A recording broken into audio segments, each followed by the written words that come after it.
I welcome you here this evening, my darling sister Olayinka Oloro. And I also welcome my darling husband here. Good evening to you, sir. Marisha Adebukola Balogun, good evening,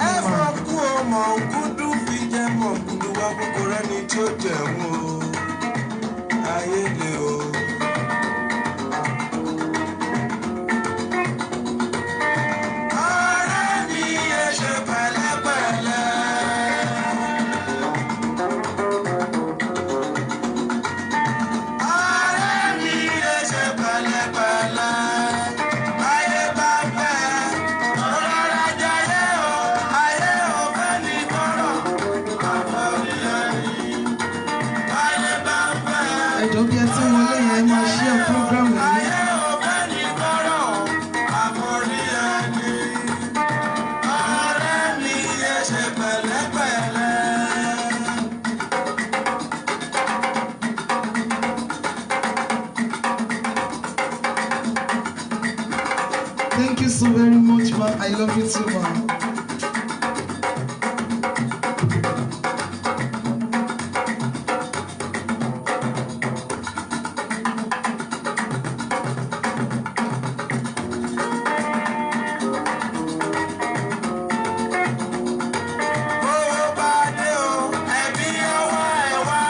I welcome you again, ma. Bolaji Babs. Good evening to you, ma.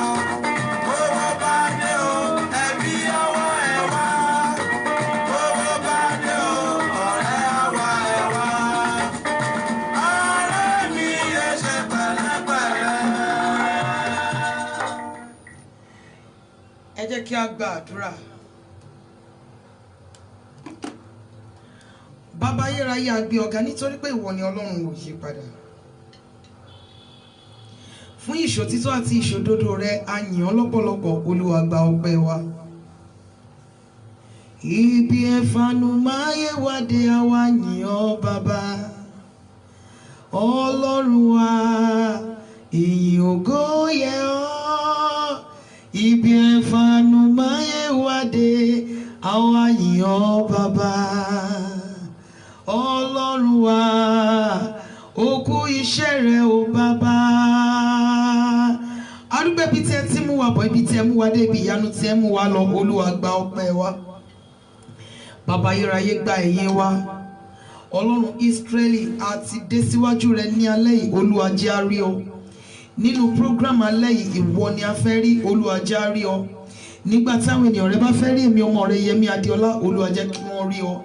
Ọlọ́run Ísírẹ́lì mo gbàdúrà fún gbogbo àwọn single sisters, single brothers wa níbí yìí, Olúwa bá mi ṣe ọ̀nà wọn ní rere. Ọlọ́run Ísírẹ́lì bá mi yàn fún wọn ká lè máa gbé ọ̀gá. Jésù Kristi Olúwa wa, àmín. Good evening, Mama Rasheedat Abiodun. You're welcome on this program tonight. Ẹ jọ̀ọ́ bí ẹ ṣe ń wọlé ẹ make sure wípé ẹ ń share program yìí. That is the major thing tonight.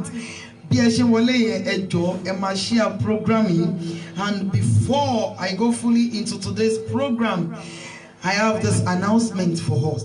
On 26th of December this year, 26th December 2020, there's this program tó máa wáyé ní ìlú Àkúrẹ́, Family Matters program. A máa ní program fún àwọn couples, a máa ní fún àwọn singles, a máa ní health talk. God bless you, my darling. God bless you. A máa ní health talk and a máa ṣe vest fún program yìí. So tẹ́ bá ní interest nínú vest yẹn, 3,000 naira péré ni, but èmi kọ́ lẹ máa san fún. Ẹ máa sọ fún ìkànnì àwọn sisters wa, Olúwatómisìn, 08130620449, 08130620449. That is a number. Ẹ̀yẹ́ ṣá máa pè kẹ́ ó máa sọ fún yín bẹ́ẹ̀ ṣe máa san owó. Then even tẹ́ bá sí within Nigeria, a lè fi ránṣẹ́ sí yín. So it is well with us in the mighty name of Jesus. Bákan náà, ní gbogbo ọjọ́ Tuesdays ni a máa ṣe Family Matters for the couples. Nínú Family Matters, official Family Matters page tẹ́tí ń wò mí yìí láti máa ṣe Family Matters for the couples ní every Tuesdays. ní gbogbo ọjọ́ Monday sí ọjọ́ Friday nínú second page mi, that is altar of prayer, láti máa ń ṣe early morning program kan pàṣẹ fún òwúrọ̀ command the morning. A máa ń bẹ̀rẹ̀ ní aago 5 ìdájí Nigerian time. A máa ń bẹ̀rẹ̀ ní aago 5 ìdájí. Ẹ jẹ́ kí a fi ọ̀nà wa lé Olúwa lọ́wọ́. A máa ń ṣe ní every Monday till Friday. I welcome you here, ma. Mommy Love David. You're welcome here, ma. So ẹ jọ̀ọ́ bí ẹ ṣe wọlé ẹ máa share program yìí. Don't forget to invite your friends, your family, your cousin, your niece, everybody, your nephew. So God bless you in the mighty name of Jesus. And if you want to support us with anything, anything, if you support program December, ẹ̀yin lè máa pè mí sórí 08036607384. Tẹ́ bá fẹ́ support wa pẹ̀lú anything from program December yẹn, ẹ mọ̀ wípé àjòjì ọwọ́ kan ò bẹ̀rù dórí. I cannot do it all alone because we have so many things tí a fẹ́ make sure wípé a ṣe. Lára ẹni, I need the pen, a fẹ́ customize pen, I need jotter. We need so many things we need to pay for the instrument. I need àti fún the best couples ní gifts. We need honorarium for our guest speakers. So we need money for so many things. Tell them about place anything. See, maybe you want to take care of the water, you want to take care of the drinks, you want to take care of the snacks or anything. Just call me on my number 08036607384. It is well with us in the mighty name of Jesus. Now, this evening, kí ni nǹkan tí a fẹ́ sọ̀rọ̀ lé lórí? Relationship issues. Relationship issues. Àwọn ìdojúkọ ìbárìnpọ̀ àbí àjọrìnpọ̀ ọkùnrin àti obìnrin. Relationship issues. Here on this program, for all the singles that are new here, we have the saying here. I don't want to call it. There's the saying here, singlehood, my strength, not my barrier. And it will never be your barrier in the mighty name of Jesus. Now, relationship issues. Àwọn ìdojúkọ, àwọn kùdìẹ̀kùdìẹ̀. I welcome you, Emma Abiodun Olaniyan. Thank you so very much, ma. Thank you. Ma Lisa Salami. Thank you so very much, ma. Good evening to you, ma. Thank you, ma. So on this program today, I want us to discuss this topic, relationship issues. Àwọn ìdojúkọ, àwọn nǹkan kan tó máa ń dìde nínú àjọrìnpọ̀ ọkùnrin àti obìnrin one tó lè lead sí wípé kí wọ́n túká àbí tó lè má jẹ́ kí relationship wọn kó wà healthy bó ṣe tọ́ àti bí ó ti yẹ. We have so many things tó máa ń ṣẹlẹ̀ nínú relationship. There are some things tó jẹ́ pé we can overlook. A lè fojú fò. A lè fi ojú fò no matter what. A lè fi ojú fò. Kò sí irú nǹkan tó ṣẹlẹ̀. Tó bá ṣì ń jẹ́ lórí àwọn irú nǹkan pẹ́pẹ́pẹ́pẹ́ yẹn, we can still beg each other and move on with our lives. But there are so many things also that tó bá ti bẹ̀ sí yọjú nínú relationship, it is better, it is more advisable for the lady or for the man to just walk out from the relationship. Not because you have pride in you, not that, but because you really need to be happy. Everybody ló nílò láti ní ìdùnnú, láti ní inú dídùn. And don't forget that happiness is free. I may decide not to smile. You may be doing all sorts of things before me, in front of me. Màá dẹ̀ ṣe bí pé mi ò rí. Ṣé o pé kí n ṣe gbogbo àwọn tó ń lọ sí Night of Thousands Club náà máa ń rẹ́rìn? Reason ni wípé èèyàn míì ó máa rí beyond nǹkan tí comedian yẹn ń sọ. Èèyàn míì dẹ̀ máa rẹ́rìn tó mi á máa là lójú ẹ̀. Now, you as a lady, you as a man, Always remember this. Always have this in your mind. Oh my. I welcome you, Emma Esther Charles. It's been a while. Good evening. You're welcome in Jesus' name. Now, you should have this in your mind that happiness is free. And anything tó bá máa mú ìdùnnú àti ayọ̀ kúrò nínú ayé ẹnikẹ́ni, you must walk against this thing. Yes, we have so many things happening around us. So many things happening in our relationships. Even we married, there are so many things that happen in our marriages. But listen to me, you as a single sister, you as a single brother, you should always put this in your mind that you deserve to be happy. And nothing should take your happiness away from you.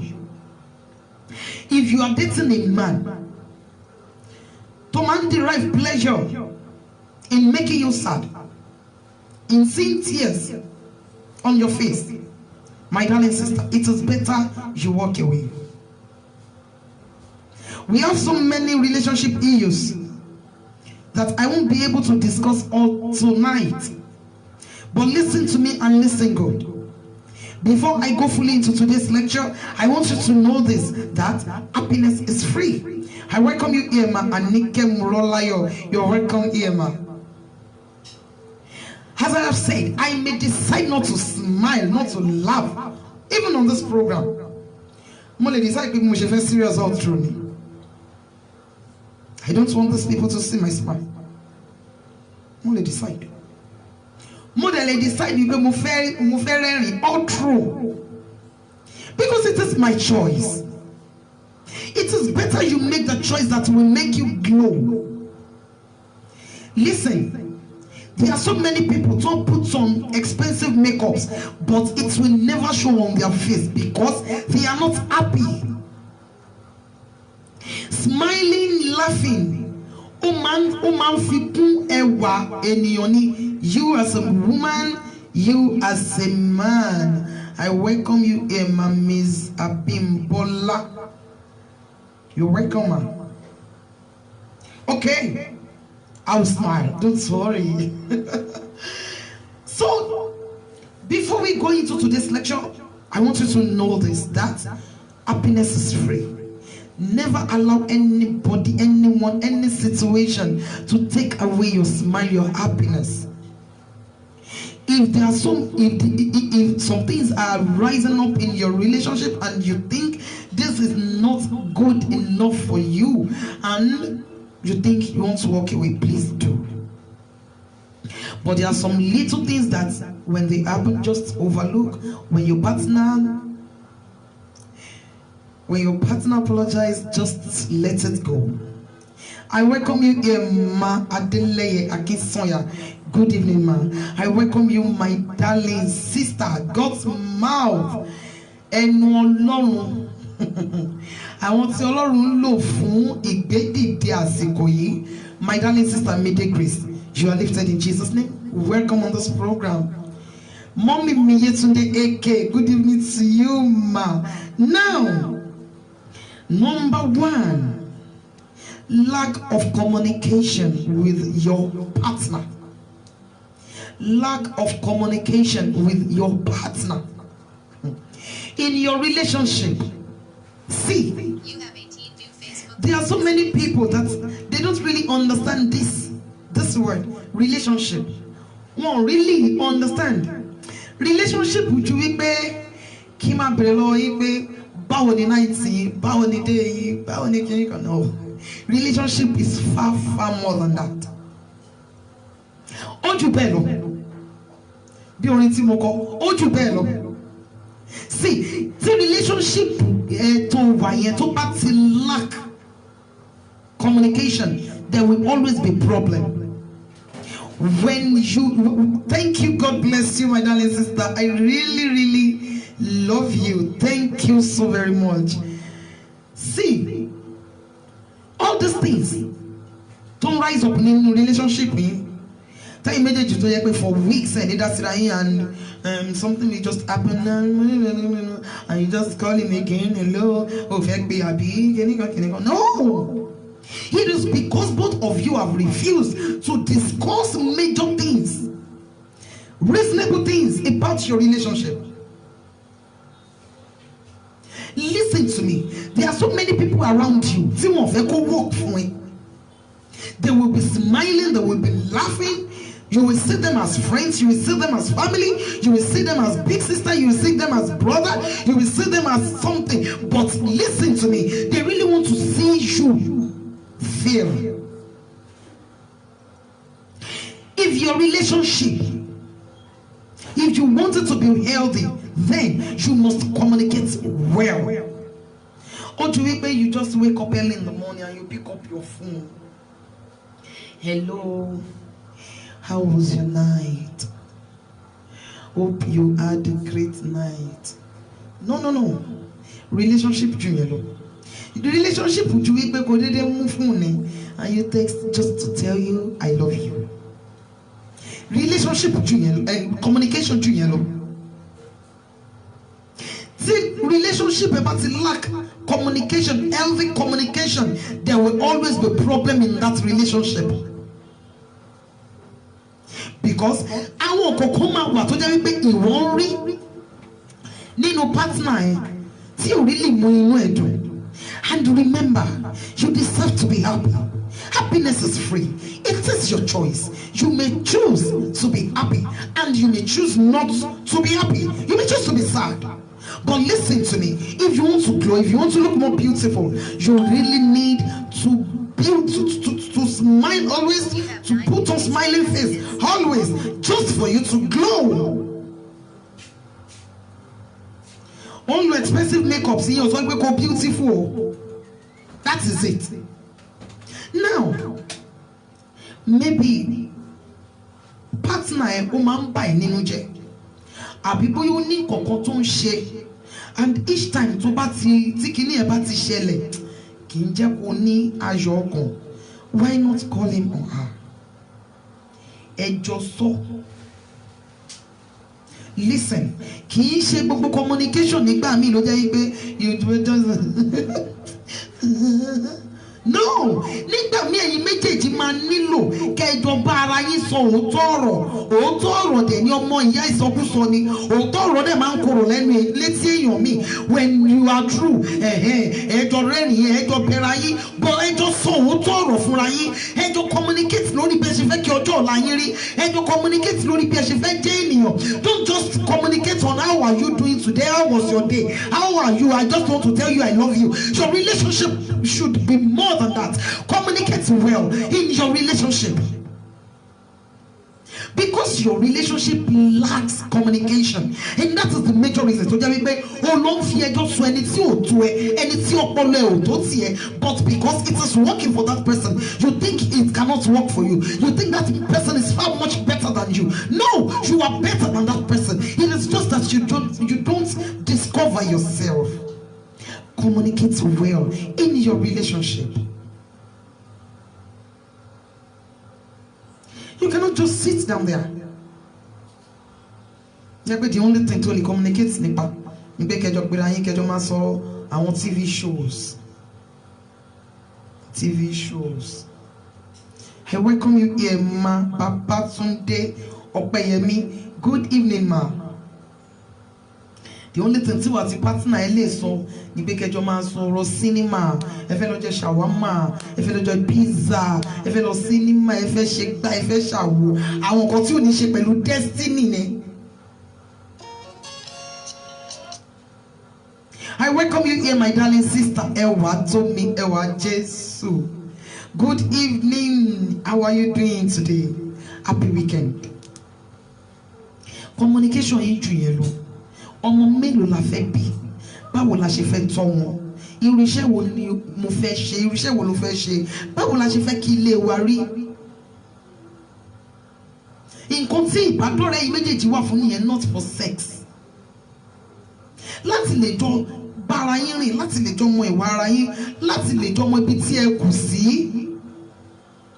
I welcome you here, ma. Janet Adebimpe Ashamu. Good evening to you, ma. That is the major reason for your relationship. Kì í ṣe wípé kí ọkùnrin kan lè máa fi ẹ́ tọ́ ìbàdànù. Oh my goodness. Ọkùnrin wá sọ ẹ́ di àgbo, wọ́n sọ ẹ́ di àgbo, wọ́n fi ẹ́ tọ́ ìbàdànù. Anytime the brother is sick, he will just call you, hello, come over, I am very sick. And when you get there, he will just tell you, come here, I want to have you. As old as you are. Please. Relationship wà láti jọ mọ ara yín, láti jọ mọ ìwà ara yín, láti jọ mọ bí tí ẹ kù sí. Ṣé màá lè bẹ́ ní ìrìn àjò ayé mi papọ̀? Má gbàgbé ṣé ọlọ́jọ́ tó bá ti ṣe yes I do. Yes I do. Ó gba certificate máa ṣe lọ ni. Fi ara ẹ balẹ̀. Má kọjú tó lu ọmọ gbígbẹ́ ìwò tó ń sè lọ́bẹ̀. Má kọjú la ọbẹ̀ gbígbóná. Torí ìgbà tó bá tutù kó lè rí àlàáfíà fi jẹ. Ẹ communicate dáadáa. Iṣẹ́ wo ló wù ẹ́ kí n ṣe bí ìyàwó? Iṣẹ́ wo ni lẹ fẹ́ ṣe? Okay, tẹ́ bá ti ń ṣiṣẹ́ ìjọba tí wọ́n ṣiṣẹ́ ìjọba ṣá máa ní business mi. Tá máa mú daily income wọlé. Okay, ṣé ọmọ la máa kọ́kọ́ bí after marriage? Àbá máa fúnra wa ní time there láti lè fi pull our together. Okay, ká tó ṣe wedding, what are the things that I need? Ṣé lè mọ́mì yín la fẹ́ gbé ni? Ṣé lè dádì yín la fẹ́ máa gbé ni? Báwo la ṣe fẹ́ ṣe? Are we relocating? Are we living in the same town with your parents, with my parents? Àbí a máa relocate? Ẹ jọ communicate nǹkan tó mú ọpọlọ wá. Ẹ sọ̀rọ̀ nípa ìgbésí ayé ara yín. Tí relationship bá ti lack communication, wàhálà wà. Kí tẹ wá ń ṣe wàhálà present nìkan, tí ọjọ́ iwájú gan, tí future gan wà ń bẹ̀. Nítorí wípé kí ni àwọn nǹkan tẹ́ ẹ̀ resolve nísìnyí tẹ́ bá gbé wọnú marriage kò ní ṣe resolve fún yín mọ́, kò tẹ̀ ní ṣe dá sí fún yín mọ́, kò sẹ́nikẹ́ni tó máa lè yanjú ẹ̀ fún yín. So it is better you discuss it now. If you know your man is promiscuous, it is now you can discuss it. And if you think this cannot work, it is better you walk away. Instead, tó máa fi wọ inú marriage kó tó dé ipò pé 40 wà ti ní high blood pressure. Má gbàgbé àdùn ẹnìkan jọ ẹnìkan lọ. Àwọn ẹbí ẹ nílò ẹjọ́ ẹni other person lọ. So if you know wípé kíní tó bá bó ṣe ń lọ already gan, o tí marry, o tí ṣe marriage, o tí ṣe yes I do, o tí gba certificate máa ṣe lọ. Bọ̀dá yìí ṣe ló ń bẹ́ kiri bí ẹyẹ, ṣe ló ń donate ẹ̀ káàkiri. Ìwọ wá sọ rẹ̀ di deputy Jesus wípé you will change him. No, it is better you discuss it now. Tó bá dẹ̀ ti jẹ́ wípé kò ní lè work, it is better you walk away. If this lady is not submissive, if she cannot listen to you, if she cannot respect you, if she cannot respect your friends, your family, then it cannot work between you. I welcome you here, ma. Polanle Oluwatoyin. You're welcome, ma. Good evening to you, ma. Happy weekend. So, my darling sister and brother, communicate well. Well. I mean, well. Let your communication in your relationship be healthy, please. Everything to buy you attend to see, it is better you attend to it. Don't overlook. Please. May the Lord help us in the mighty name of Jesus. Singlehood, my strength, not my barrier. Number 2, unresolved conflicts or fights. Don't forget, we are on relationship issues. Unresolved conflicts or fights. Àwọn ìjà tẹ́ ẹ parí ẹ̀. Uncle, I welcome you here, Mommy Omolola Taiwo. You're welcome, ma.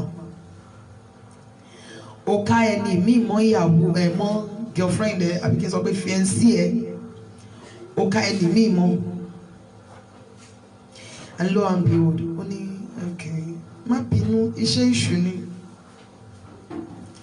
Well, okay, it is well. It is okay. It is okay. Uncle, and you really think it is okay? Within you, anytime somebody lady or man were hot.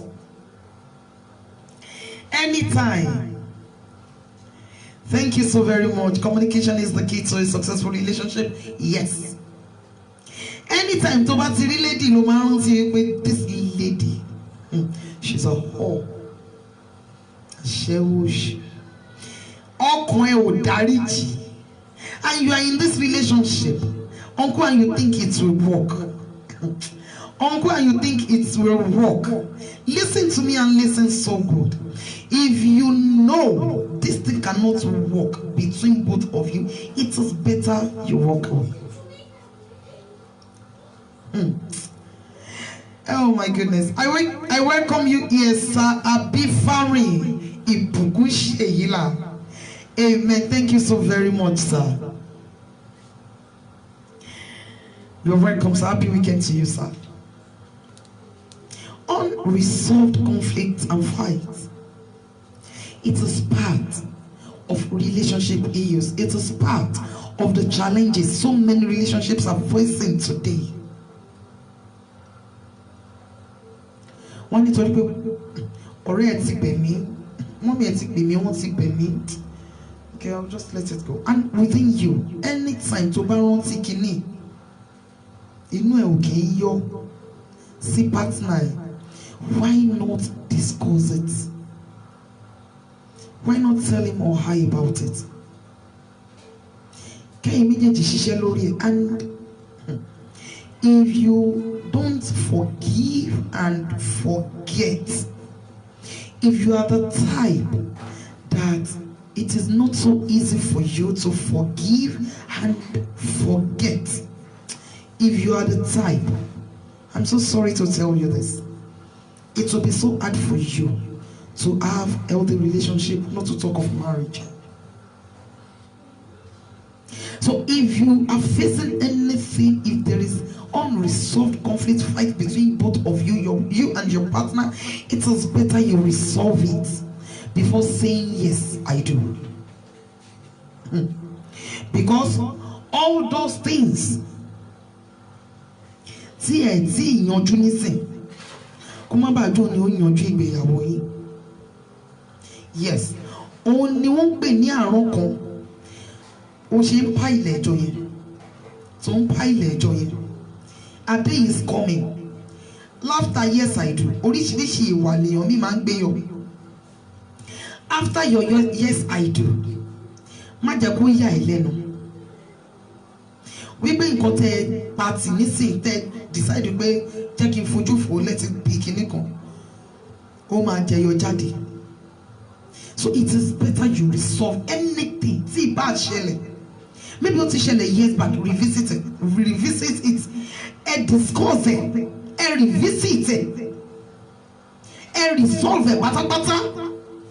And make sure wípé ẹ ti sọ kúná, ẹ ti kúrò lórí ẹ. Make sure wípé kò sí ní ọkàn ẹ mọ́. Make sure wípé kò sí ní ọkàn partner ẹ mọ́. And your relationship will be healthy. Unresolved conflict and fight, it is part of relationship issues. God bless us in the mighty name of Jesus. Now, number 3. Poor communication of sexual needs and preferences. Poor communication of sexual needs and preferences. This one, I said something last week. Ọkùnrin mi máa sọ fún obìnrin wípé kí àwọn méjèèjì tó lè ní, kí wọ́n tó lè marry. Oshin Kende Adenigba, good evening to you. I don't really know, maybe it's sir or ma. You're welcome. Ọkùnrin mi máa sọ fún obìnrin wípé kó tó di wípé mo lè fẹ́ sílé, mo fẹ́ test ẹ, wọ́n máa sọ obìnrin di ṣájà. Bẹ́ẹ̀ dẹ̀ ni mo rí obìnrin tó sọ wípé òun ò lè fẹ́ ọkùnrin tí wọ́n bá jọ ní àjọṣepọ̀ ṣáájú ìgbéyàwó. Yes. Obìnrin, ọ̀dọ́mọbìnrin tó ń sọ irú nǹkan bẹ́ẹ̀ jáde ní ẹnu. láyé mọ́mì kò lè happen o. Báwo lọkùnrin ṣe máa gbé mi sílé tí mi ní mọ bó ṣe tó àti bó ṣe mọ́. Now, poor communication about your sexual needs ó lè fa wàhálà nínú marriage. And if you will communicate on this, kì í ṣe pé kí ẹ jọ ṣe. Òyìnbó ti sáyé dẹ̀rọ̀, Ọlọ́run ti rán wọn sí wa. Mi wá mọ test tá fẹ́ ṣe nípa ara wa ń sìn tá a lè ṣe. Mi wá mọrú nǹkan tá fẹ́ ṣe tí a lè ṣe medically. Don't allow any man to fool you to bed. Don't allow any man to lure you to bed against your wish, against the wish of God, against the will of God. Don't ever allow it. And to communicate that. Auntie, you are not a virgin. It is better you take this brother.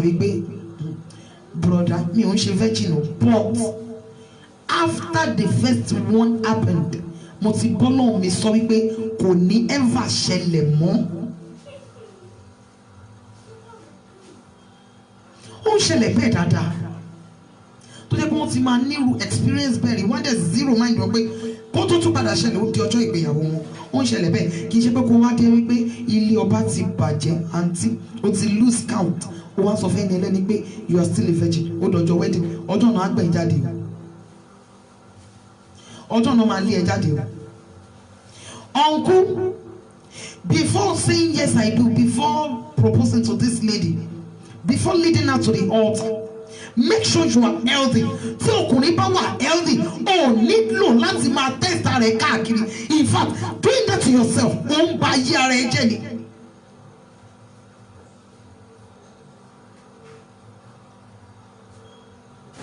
I welcome you here. I don't know, maybe you are sir or ma. Emile Oluyinka, you are welcome, sir or ma. Don't allow anybody to destroy your life. There are so many people so that premarital sex ni wọ́n fi lose womb wọn. Torí tí ó bá ṣẹlẹ̀ wọn ní lóyún débi tó ti lọ ń ṣe oyún. Òun ló jẹ́ kí èèyàn míì kó bí ọmọ tó fi inú ẹ̀gbẹ́ tó máa lọ ju ọmọ yẹn dànù. Òun rẹ́dì. Má jẹ́ kí ẹnikẹ́ni bà ayé ẹ jẹ́. Don't let it happen. This is your life. Remember, it is your life. Ṣùgbọ́n ẹnìkan máa bèrè lọ́wọ́ ẹ bó ṣe lò ó. That person tó fún ẹ ní life yẹn, ó máa bèrè lọ́wọ́ ẹ bó ṣe lò life yẹn. There are so many things tó gbọ́dọ̀ mọ̀ nípa ẹni tó ń fẹ́. Ẹ gbé ara yín lọ hospital. Okay, kàn ṣe test womb ẹ. Ṣé position womb yẹn ṣó wà okay? Ṣé womb yẹn ṣó lè gba ọmọ? Ṣé womb ẹ ò kéré jù? Ṣé womb yẹn ò níwò? Ṣé womb yẹn ò ti ní problem kan? Ṣé ẹni wà okay? Ṣé gbogbo nǹkan tó wà ní ara obìnrin tí wọ́n fi ń pe obìnrin ní abiyamọ, ṣé gbogbo ẹ̀ ṣì pé lára ẹni yìí? Ẹ gbé ara yín lọ hospital kẹ́ lọ ṣe test. Instead tó fi ń bá yàrá yín jẹ́ kiri. Kẹtórí ra yín ẹ ti bẹ̀ sí kiss ara yín, ẹ ti bẹ̀ sí smooch ara yín, ẹ ti gbé ara yín sórí bẹ́ẹ̀ ẹ ti ń bá ara yín ní àjọṣepọ̀ because you are very loose. Bí wọ́n fọwọ́ kan obìnrin míì kan fún rẹ̀ gan àti domi àti dẹ̀kọ́ àti dẹ̀kọ́. So never allow anybody to ruin your life. Never allow it to happen. Oh, auntie, o fẹ́ mọ bí bọ́dá ìṣe wà active tó. Uncle, ẹ̀yin náà ìṣe wọ kóòkì ní mímu. Kí ni problem yìí? Ẹ ṣe wọ mineral ní mímu jọ. Ọ̀gẹ̀dẹ̀ dúdú is very good for men. Ọ̀gẹ̀dẹ̀ dúdú, eat it. Jẹ́ kó bá ẹ sún, jẹ́ kó bá ẹ sè, jẹ́. Stop eating sugar. Stop taking too much sugar. For you to be useful for your wife in the future. Gbogbo strength tó ní o ti lò nígbà tẹ́ ẹ ti nídìí ẹ̀. Ìgbà tẹ́ wá nídìí ẹ̀ tó ẹ wá máa di nǹkan mi. obìnrin mi máa sọ pé ló ti fi bà ń jẹ́ nígbà táwọn wà ní sisi ìgbà táwọn wà márì tán kò wá fi kò lè ṣe dáadáa mọ́ àwa lóhùn dálé orí ẹ̀ ó nílò ìfọwọ́kàn Ọlọ́run àzìnà ọpọlọ ẹ̀yẹ ó nílò ìfọwọ́kàn Ọlọ́run. èyí bọ̀dá náà máa sọ pé ó ti fẹ̀ gbádùn ẹ̀ mọ́ the same place tó ti roko títí bóyá 3 years lẹ fi court ó ti roko títí for 3 years the same thing ló tún fi ń bímọ kò wá ní lose control. it is better kẹ́yìn méjèèjì keep ara yín ẹ communicate dáadáa ṣẹṣẹ wà sexually okay ẹ gbé ara yín lọ sí hospital ẹ ṣe gbogbo àwọn necessary tests tó bá yẹ kí ẹ ṣe gbogbo àwọn necessary tests tó bá yẹ kí ẹ ṣe kẹ́ mọ̀ nǹkan tí ọ̀rọ̀ ayé yín kù sí. even gan obìnrin àwọn test àwa obìnrin tiẹ̀ ní oríṣiríṣi nǹkan ló wà ní ara tiwa even yàtọ̀ sí wípé bóyá obìnrin lè sọ wípé òun fẹ́ ní ìdojúkọ nípa ọmọ bíbí o gbọ́dọ̀ máa ṣe test ọmọ ẹ lóòrèkóòrè o gbọ́dọ̀ máa ṣe test ara ẹ ní òrèkóòrè even as a lady oríṣiríṣi tó ń dà sí ẹ lára yìí àǹtí wọ́n ń ba tiẹ̀ jẹ́ ni this same person tó sọ fún yín pé odò tó sọ ẹ́ di ọsàn tó sọ ẹ́ di watermelon yìí tó ń pariwo pé odò this same person tó bá gbé ẹ sílé má jẹ́ kó yà ẹ́ lẹ́nu wípé ẹnu tó fi sọ fún ẹ pé odò ló máa fi sọ fún ẹ pé o ti lose taste the same mouth tó fi sọ fún ẹ ní sinmi pé odò ló máa fi sọ fún ẹ pé rice ní òun fẹ́ lọ jẹyàn níta so it is better communication yìí lórí sex ẹ jẹ́ kó jẹ́ ti ìlànà medical ẹ̀yin méjèèjì ẹ mọ ibi tí ẹ kù sí ẹ mọ blood group yín ẹ mọ genotype yín ẹ mọ everything nípa ara yín jẹ́ kí wọ́n ṣe test fún bọ̀dá yìí ṣé kí ni wọ́n lè dánmọ́ ṣé kí ni wọ́n ṣọmọ ṣì wà nú ẹ̀ ṣé kò ti ṣàn jù bí ẹ̀kọ́ tó fẹ́ fi rọ ọmọ ṣé kí ni wọ́n wà òkè oníkan máa bọ̀ ní ara ó sọ̀rọ̀ ẹ̀dí fún tí wọ́n fi oríṣiríṣi ṣájà tó ń fi ń charge ó sọ̀rọ̀ ẹ̀dí ọ̀kadà ó sọ̀rọ̀ ẹ̀dí dàkúdà èmi ò lè fẹ́ ọkùnrin tí ń bá mọ bó ṣe tó ta ló sọ pé kó lè mọ bó ṣe tó tẹ́ bá jọ gbé ara yín lọ sí hospital even if you will communicate on sex my darling ẹ gbé ara yín lọ sí hospital ẹ jọ bá ara yín sọ anything tó bá yẹ kí ẹ tètè attend sí tó bá yẹ kó place yín on drugs wọ́n place yín on drugs ó sọ̀rọ̀ ẹ di tester àti bọ̀dá oníkíní kò mẹ́bí níbi tó kùnrin míì tó bàjẹ́ dé borí ìwò ẹnu ìgò ara ẹ̀ á dìde ẹ discuss àwọn nǹkan tó ní í ṣe pẹ̀lú ayé yín fẹ́ lọ kí bọ̀dà ìṣẹ́jú ló lọ ń kí bọ̀dà ìṣẹ́jú ló lọ ń kí bọ̀dà ó ti ẹ̀dẹ̀ wá ó wà ní value mọ́ ọ̀rọ̀ ẹ ti wá ń débi pé tó bá sọ fún bọ̀dà gan pò ń bọ̀ bọ̀dà máa sọ pé òun ń jáde nítorí pé bọ̀dà mọ̀ pé nǹkan ẹyọkan tó mọ̀ láyé ẹ òun ni kinní yìí all because o fẹ́ mọ bí bọ̀dà ṣe tó o fẹ́ mọ sáìsì kinní bọ̀dà. And I will not lie to you. Wọ́n fẹ́ mọ sáìsì kìíní bọ̀dà, wọ́n fẹ́ mọ bí bọ̀dà ṣe tó. Òun ló jẹ́ kí èèyàn mi wọnú marriage lónìí tí ò jẹ́ kó láyọ̀ níbẹ̀. The same thing tí bọ̀dà ti fi bàjẹ́ ní sisi nígbà tó ti jọ wà ní girlfriend boyfriend. Òun ni the same thing nígbà tó ń gbé ara wọn sílé tán tí bọ̀dà ò lágbára ju ẹyọ̀kan láàrin oṣù méjì. Bọ̀dà ò lágbára ju ẹyọ̀kan láàrin oṣù kan. Bọ̀dá máa sọ fún ẹni wípé ọkàn ní o it is mind wọn ò sí níbẹ̀ o. I welcome you here Ma Kenny Alonge Oyeyemi. Good evening ma. It is better you place value on yourself.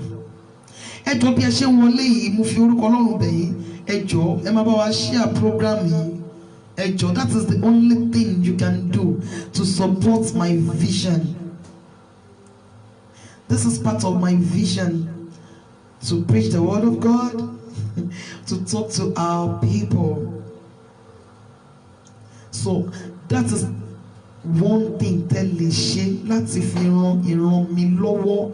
Ẹ jọ̀ọ́ bí ẹ ṣe ń wọlé yìí ẹ máa bá wa share program yìí, then ẹ máa invite àwọn ènìyàn wọlé. We don't boost our programs. Instead of doing that, let us take care. Let us take care of the less privileged. Èyí tá máa fi owó ra àwọn èèyàn wá sí program, let them come willingly. So ẹ jọ̀ọ́, that is the major thing you can do to support me, to help my vision. Bí ẹ ṣe ń wọlé sórí programs yìí, ẹ máa bá mi share.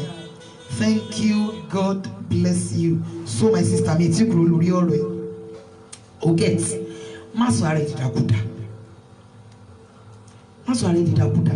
Ṣé bọ́n ṣe ń jẹ́ kiri tó ń jẹ́ kiri tó ń jẹ́ kiri? Ha! Ó máa tó tán o. Èèyàn kan tán ẹ̀ wọ́n ní kí n rí di mítà. Ó ń rí di mítà o. Ó ń rí di mítà o nígbà tó bá jókòó tí gbogbo ibẹ̀ rẹ̀. Nígbà tó bá jókòó tá rẹ̀ ń domi. Ìgbà yẹn ló máa tó mọ̀ pé ó ń rí di mítà o. Ó ń rí di mítà o. Àǹtí, ó ń rí di mítà o, fọpọlọ sí o. Stop this premarital sex. Stop it already o. Àti wọn ọ̀nkú oníkíní kò mẹ́bí, ọ̀nkú distributor. Ọ̀nkú oníkíní rí di mítà kì í count, bàjẹ́ ó ń rí di mítà ó ń count. Nígbà tó yẹ kẹ́ ṣe wàá jà at your 60, at your 70, tó ṣe yẹ kẹ́ ṣe pé kẹ́ lè gbé ara yín, ṣe náà máa tọ́jú àìsàn fún yín, ó máa kù síbì kan lára yín o. Kí ni tẹ́ ń já kiri á kù síbì kan nu kéèsì yín o. Ó máa dọjọ́ alẹ́ kọ́ lọ́mbrẹ́là tó mọ̀ ìgbẹ̀rù lòún rù. Uncle, it is better you stop this premarital sex. It is well with us in the mighty name of Jesus. Singlehood, and it will never be your barrier in Jesus' name. Now, number 4, trust issues.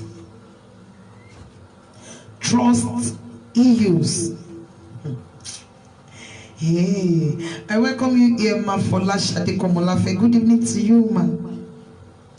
You see, don't marry someone you don't trust. This person that you are dating, and you yourself within you, you know you don't really trust this person. Don't pass off and buy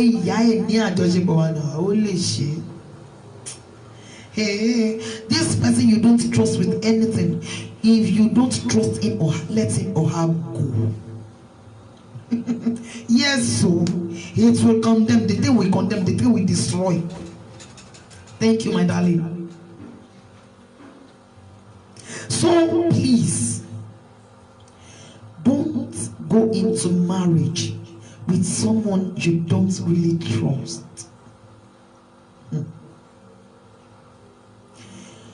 How can you tell me you love me when you don't trust me?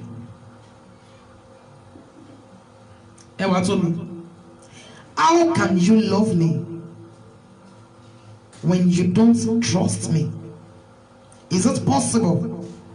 My mommy, can you trust, can you love me without trusting me? If you ask me, I will tell you, no. It's not possible. When you don't trust this person, I am telling you. It is not possible. God bless you, my darling. It is not possible for you to love someone you don't trust. Èèyàn tó sọ fún ẹ pé mò ń bọ̀ bẹ́ẹ̀ yẹn tó jẹ́ pé ọkùnrin ti pín sí oríṣiríṣi ọ̀nà pé irọ́ ló ń pa bó ṣe wà yẹn. kì í ṣe bí tó dágbére ló ń lọ. When you don't have trust in this person you are dating, your relationship cannot be healthy o. Relationship yẹn kò lè ní àlàáfíà o. So, if you don't trust this person now, it is better you begin to build your trust in him or her.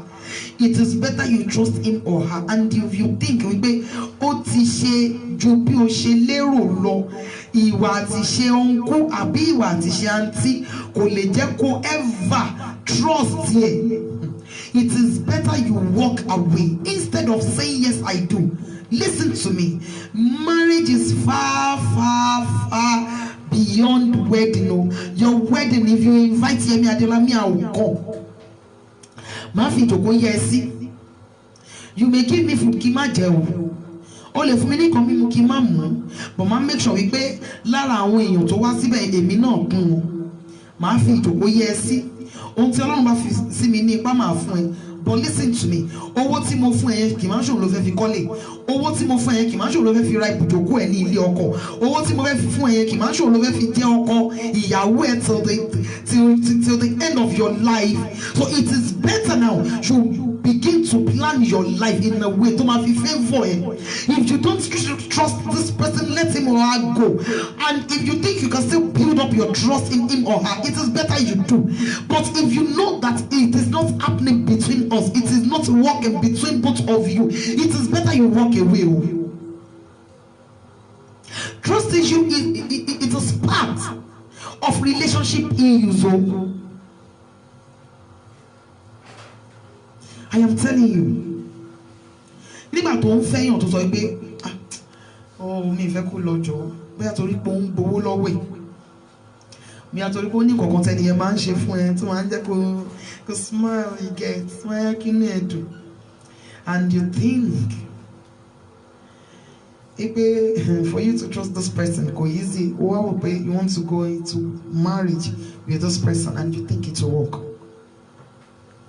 Bóyá ẹni yẹn ti ṣe nǹkan kan rí to fi breach trust, and for you to build up this trust again, ó ti ní agbára. Be bold enough to walk away. I welcome you here, Sir Emmanuel Afolayan. You're welcome, sir. Bóyá ẹni tó ti fi ọ̀rẹ́ ẹ rí nígbà tá ìméjì tẹ̀sí ń date, or ẹni tó ń fẹ́ presently ó gbà lọ́wọ́ ọ̀rẹ́ ẹ ni, and you think this person will trust you. Sọ pé ó ti rìnrìn pẹ̀ṣẹ̀pẹ̀ṣẹ̀, wọ́n máa fi kúrò lọ ẹ̀. Bó ti rìn nírú ọ̀nà bẹ́ẹ̀, so anything ni wọ́n lè fi lọ, anything wọ́n máa fi ká ẹ mọ́. You understand? Uncle, bóyá ẹ ti fẹ́ ọ̀rẹ́ fiancé yín àbí àbúrò ẹ̀, ó wá gẹ́tì ó ká yín gan gidi, ẹ wá ní èṣù ní o, ẹ dẹ̀ rò pé ẹni máa trust yín. Kí ni reason tí so many ladies fi ń ṣekú pa àwọn ọkọ wọn these days? You just sit down and ask yourself. Ohun mẹ́rẹ̀ẹ̀rin tí mo ti sọ ní alẹ́ yìí ni o. One, kò sí communication tó mú ọgbọ́n wá láàrin wọn láti ìbẹ̀rẹ̀ wọn. Secondly, àwọn unresolved conflict and fight kan, àwọn issues kan ti wà ní àárín wọn tí wọn ò yanjú, tí wọ́n bẹ́ gìbò. Tí àwọn méjèèjì jọ ń nurse. Ẹ má jẹ́ ká tọ́ra wa. Hatred ó spread faster than love. Hatred ó grow faster than love. Now, ohun ìkẹta, poor communication on sexual intercourse, on their sexual lives. Ohun ìkẹrin, ohun nìkan tí mo sọ yìí, trust issues. Ohun mẹ́rẹ̀ẹ̀rin yìí tó bá setting nínú marriage kò lè jẹ́ kí marriage ẹ ní àlàáfíà. So it is better you work on it. Kó tó di wípé ìwọ wọnú ẹ̀ o. You still have the chance. Ó ṣì ní orí ọ̀fẹ́. You still have the grace to work on these things. Torí ò tí wọnú ẹ̀. There are so many women. There are so many men out there. Àwọn ọkùnrin mi wà tó sọ pé wípé àwọn pẹ́ níta kì í ṣe pé àwọn ṣe àgbèrè, but ẹni táwọn gbé sílẹ̀ ó ń nag, ó ti máa ń nag jù, kò jẹ́ kí àwọn ní àlàáfíà, ṣùgbọ́n táwọn bá wà níta àwọn máa ń inú wọn máa ń dùn. So irú ọkùnrin bẹ́ẹ̀ máa prefer láti wà. Thank you so very much, sir. Irú ọkùnrin bẹ́ẹ̀ máa prefer láti wà ní ìta ju pé kó wá sílé, kì í ṣe torí ìkọ̀kọ̀ ṣùgbọ́n torí pé obìnrin oníwàhálà ni. But má jẹ́ kí n tàn ẹ́, àwọn obìnrin sori gbogbo àwọn obìnrin tí wọ́n ń wọ aṣọ ńlá ńlá tí wọ́n wọ aṣọ 50,000, 80,000, 150,000 tí wọ́n ń gun mọ́tò ńlá ńlá yẹn tó máa káwọ́ ẹ̀ mórí Ọlọ́run, ìwọ Ọlọ́run tó ṣe tóbìnrin kó ṣe tiẹ̀. Má jẹ́ ntàn yẹn, èpè ló ń ṣẹ́ fún ara ẹ̀ nígbà míì o, torí ohun tó rí yẹn pàǹdà ni o, nínú wọn ti rà o, àkàìmọye wọn ló jẹ́ wípé wọ́n máa nu omijé wọn kúrò lójú báyìí, wọ́n máa fi mẹ́rí kéèsì. Ọ̀pọ̀lọpọ̀ àwọn obìnrin yẹn wà nílé ọkọ tó yẹ pé wọ́n ń retí pé kéèyàn kan tiẹ̀ jí wọn pé pápá dìde, ojú àlá ló wà. Obìnrin míì wà tó jẹ́ pé tó bá ní Ọlọ́run máa have mercy o. I welcome you here, sir. Ọlọ́run ṣògo Abiona. Which one is this sọ̀rọ̀ sókè? God have mercy. It is well with us in Jesus' name. May the Lord help us. Seriously, what is the meaning of this sorosoke everywhere, sorosoke? I am really saying it aloud already. I am shouting already. It is well with us in the mighty name of Jesus.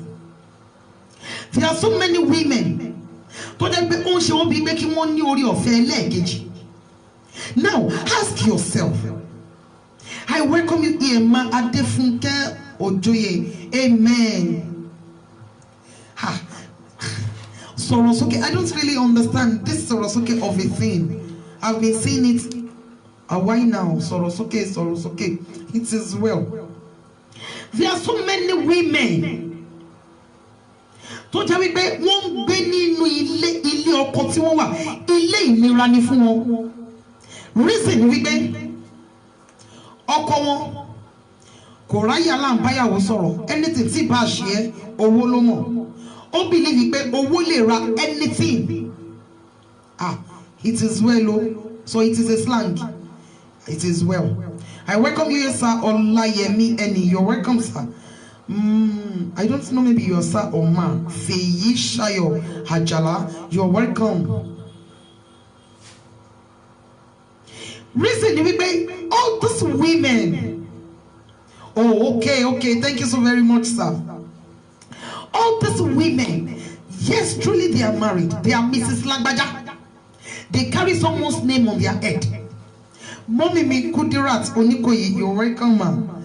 Thank you so very much. I really appreciate you, ma'am. Lóòótọ́ ni wọ́n gbé orúkọ ẹnìkan sórí. Lóòótọ́ ni wọ́n jẹ́ Mrs. Kinikan. But I want to tell you, they are not happy even with that name tí wọ́n gbé kawrí. Ask yourself, kí ni reason tí àwọn single mothers fi pọ̀ láyé ìsìn? Kí ni reason tí àwọn marriage oṣù kan, oṣù méjì, ọ̀sẹ̀ kan, ọ̀sẹ̀ méjì, 3 days tó fi ń break up? Reason ni wípé relationship wọn ti ní issue, relationship wọn ti sick before saying yes to each other. Àwọn ọkùnrin kan wà tó jẹ́ pé owó nìkan. I welcome you here, ma Omokende Evelyn. You're welcome, ma. Good evening to you, ma. Ma Adebola Fatiregun. Good evening to you, ma. Àwọn ọkùnrin kan wà tó jẹ́ pé wọn ò ráyè o. Even kí àwọn wọn kí nǹkan máa ṣẹlẹ̀ sí kó fẹ́ sọ fún wọn, wọ́n máa sọ fún ni pé mo ti drop owó síbẹ̀ yẹn fún ẹ. Wọ́n gbàgbọ́ wípé owó lè ra ayọ̀ fún ìyàwó yẹn, owó lè ra ìdùnnú fún, owó lè ra communication láàrin ọkọ àti ìyàwó fún. It is because owó tó ń rí nígbà tí wọ́n wà nínú relationship kò jẹ́ kó lè discuss ẹ̀. Wípé this man, we are not really communicating. There are so many women in marriage today tó jẹ́ wípé ọkọ wọn bóyá ẹ̀kan láàrin oṣù mẹ́ta ń gbọ́ ó máa bẹ́ẹ̀ ni. John náà ò dẹ̀ fọwọ́ kàn mí, John náà ò dẹ̀ súnmọ́ mi. My mommy, Lydia Ayeni, you're welcome, ma. Good evening, ma. Happy weekend to you, ma. Single mother, what's it about you? Now, I want to ask you this. I want to one in marriage here till their old age. She can say money wa ju àwọn single mothers ni. She can say wípé ọkọ tí wọ́n wúlò ju ọkọ àwọn single mothers. She can say wípé orí ọ̀fẹ́ ni àwọn tó wà nílé ọkọ wọn rí gbà tí àwọn tí wọ́n kúrò ńbẹ̀ tí wọ́n rí gbà. Now listen to me and listen well. Gbogbo nǹkan kọ́ ni ogun ayé. Gbogbo nǹkan kọ́ ni ogun èṣù. Stop disturbing your prophet, your pastor. Stop disturbing your evangelist. There are so many things you must work upon. Work on it. Wọ́n máa ń pa òwe kan ní Àkúrẹ́. Màá pa òwe yẹn ní Àkúrẹ́. Tó tó ṣe bí òwe ẹ̀yin mú mi dáàdì mi. Màá sọ ìtumọ̀ ẹ̀. Wọ́n ní ọmú pípẹ́ ṣùmọ́nù. Ọmú pípẹ́ ṣùmọ́nù. O lè torí pé o pẹ́ kó tó wọ ilé ọkọ tó wá sọ pé torí pé o pẹ́ kó tó wọ ilé ọkọ o ti ya àwọn ọmọ ẹ dànù. Wọ́n yí ya ọmọ mọ́gbìn. So it is better you work on these things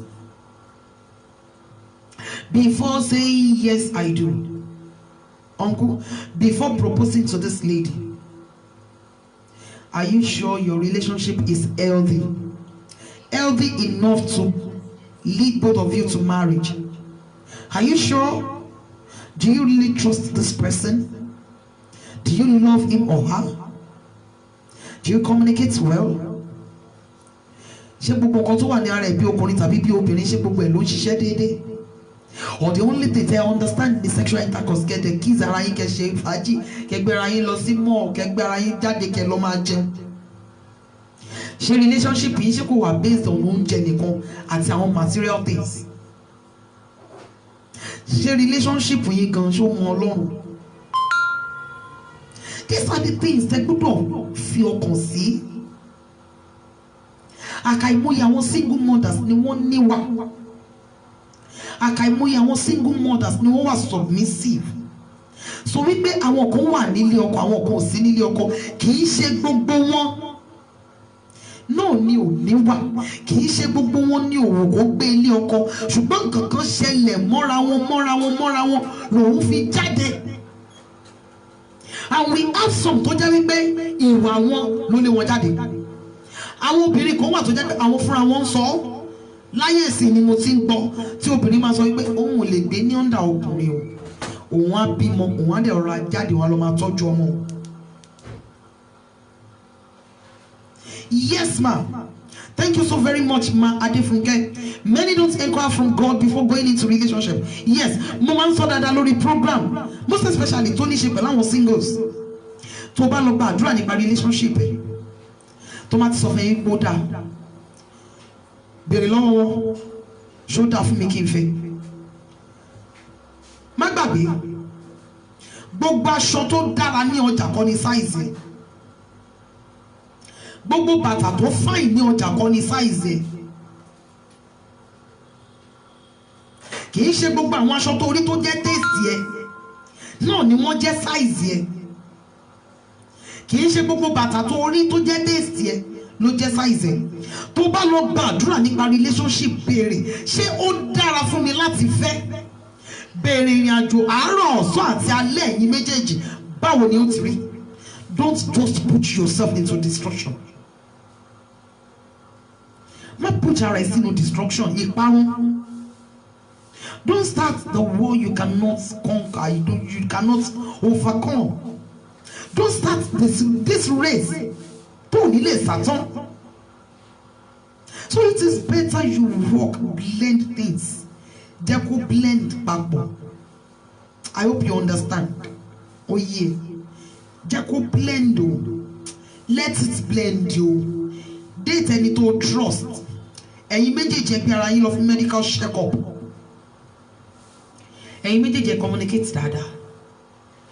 Gbogbo àwọn resolve ìjà yẹn pátápátá ẹ̀yà àti ti discuss it. And both of you should learn how to forgive and forget. Yes, mba. Thank you so very much, Majumoke Arogundade. If the couple chemistry doesn't match, all efforts to make marriage work will be in vain. That is it. That is it. And that is the major reason. You as a single sister, you as a single brother, you must work it out now. Kò má bàa rí bí gbogbo àwọn obìnrin tí wọ́n dá nìkan gbèrò ayé wọn yẹn.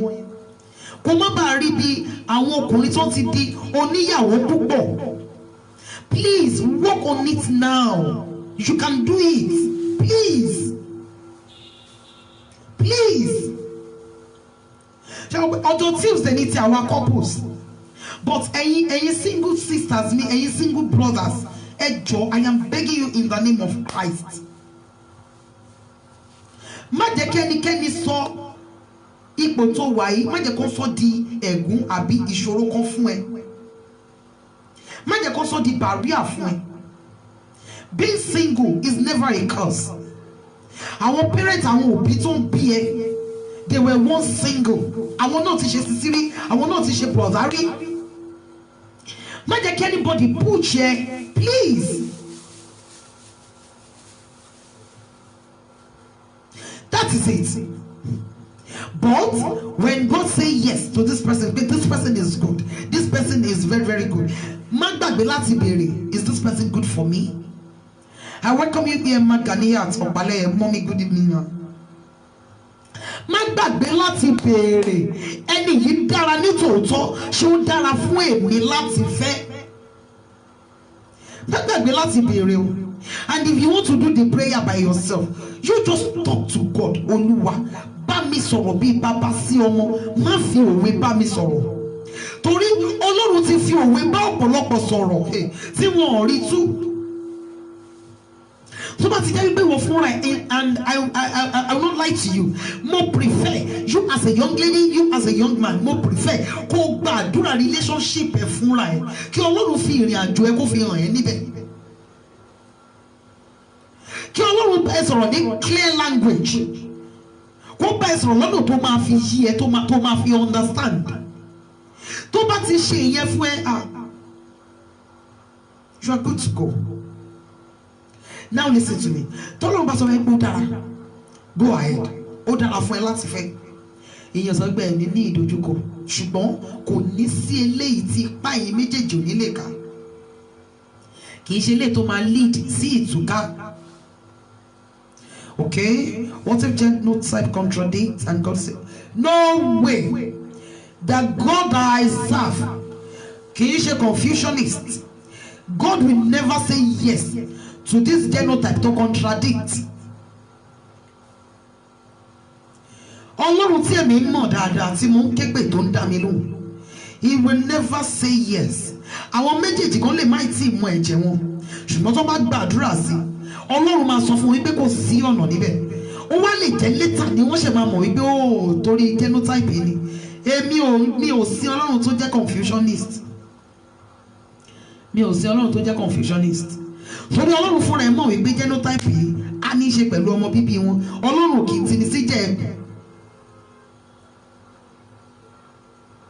Ọlọ́run ò kì í ti ènìyàn sí ìjà ẹ̀kún láíláí. The Lord will never give you a journey tó ò ní padà dé. Ọlọ́run, he will never send you to a journey of no return. No way. And that is the major reason tí mo fi ń sọ. When you want to pray about your relationship, auntie, clear your mind. Uncle, clear your brain. Ṣé kọ́kọ́ gbé ọ̀rọ̀ I love kọ́kọ́ gbé sí ẹ̀gbẹ́. For you to hear God clearly, for you to understand His voice. That is the major reason premarital sex is very wrong for you. Nítorí ọ̀pọ̀lọpọ̀ yín kó tó di wípé ẹ gbé ara yín lọ síwájú Ọlọ́run Olúwa ṣé kí n fẹ́ ẹ ti jọ wọnú májẹ̀mú ẹ̀jẹ̀. Májẹ̀mú ẹ̀jẹ̀ ni májẹ̀mú ìbálòpọ̀. Ibi tó fix ara ẹ sí tó mọ ìpè ẹ̀ tó mọ bí tó gùn dé.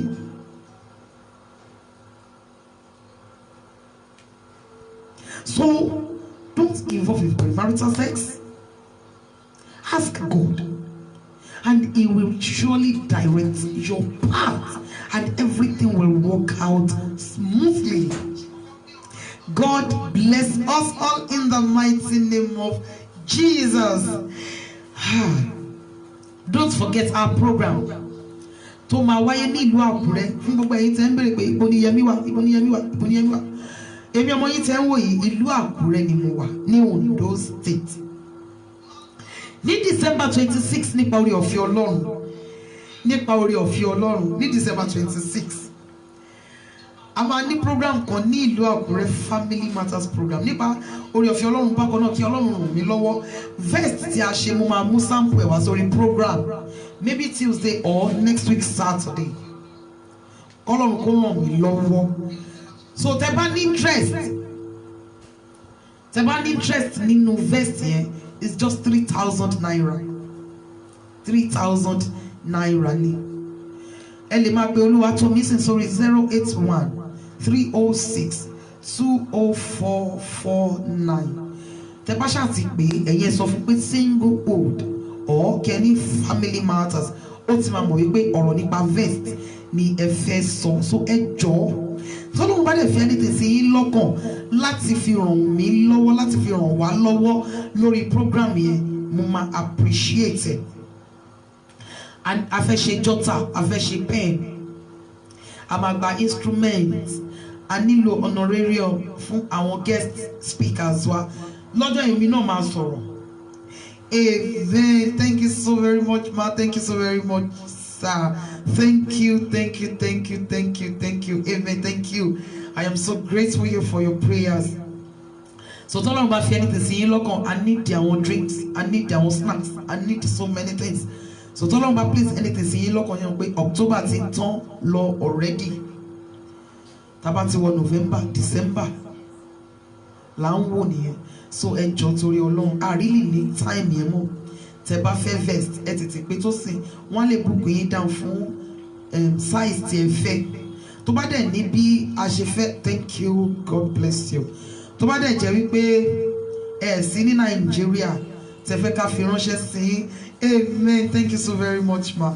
Tẹ́ fẹ́ ká fi ránṣẹ́ sí, kò sí problem, ẹ lè pè mí tàbí kẹ́ pè Tósìn, but owó vest Tósìn yẹn ni a fi sí in charge yẹn.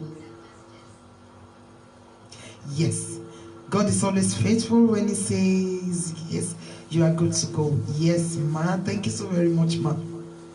It is well with us in the mighty name of Jesus. Lórúkọ Olúwa, relationship ẹ kò ní dàrú. O ní one onion marriage. Ọlọ́run máa ṣe ọ̀nà yín ní rere. Gbogbo ẹ̀yin single sisters, single brothers nínú Family Matters, ẹ ò ní gbé egun eléegun, ẹ ní gbége eléèrà, ẹ ní wọlé ìbànújẹ́.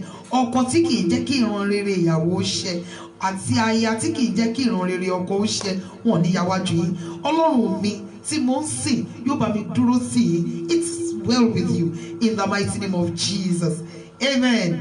Niri Juba Ilolori program ti alẹ́ yìí. Amen. Thank you so very much, mommy. Thank you so very much, ma. Niri Juba Ilolori program ti alẹ́ yìí, Family Matters for the singles, where we say singlehood, my strength, not my barrier. Okay, my number 08036607384. 08036607384. Then the account number 23666-90837. 23666-90837. Zenith Bank, Oluwayemi Adiola. Mo fi ilé ìfẹ́ Ọlọ́run lọ́wọ́. Mo fi ilé ìfẹ́ Ọlọ́run lọ́wọ́. Àtèmi àtẹ̀yin láyọ̀ la máa pàdé. Má gbàgbé, ọ̀la ní ìsinmi. Go and worship your Creator. Go and worship Jesus. Go and give Him thanks. Lọ gba àdúrà níwájú rẹ̀. Má dẹ̀ gbàgbé bákan náà wípé Jésù Olúwa ń bọ̀, kò ní pẹ́ dé mọ́. Ọmọ Ọlọ́run ń bọ̀ láti wá ṣe ìdájọ́ ayé, ṣe ọ̀nà ẹni rere pẹ̀lú ẹ̀. Tó bá jẹ́ wípé o ò tí ì dá Jésù Olúwa mọ̀, jẹ́wọ́ ẹ̀ gẹ́gẹ́ bí Olúwa àti olùgbàlà rẹ ní alẹ́ yìí, torí the next minute ó lè pẹ́ jù, ó lè má bàmú. It is well in the mighty name of Jesus. Mo fi ilé ìfẹ́ Ọlọ́run lọ́wọ́, láyọ̀ la máa pàdé. Ó dàbọ̀.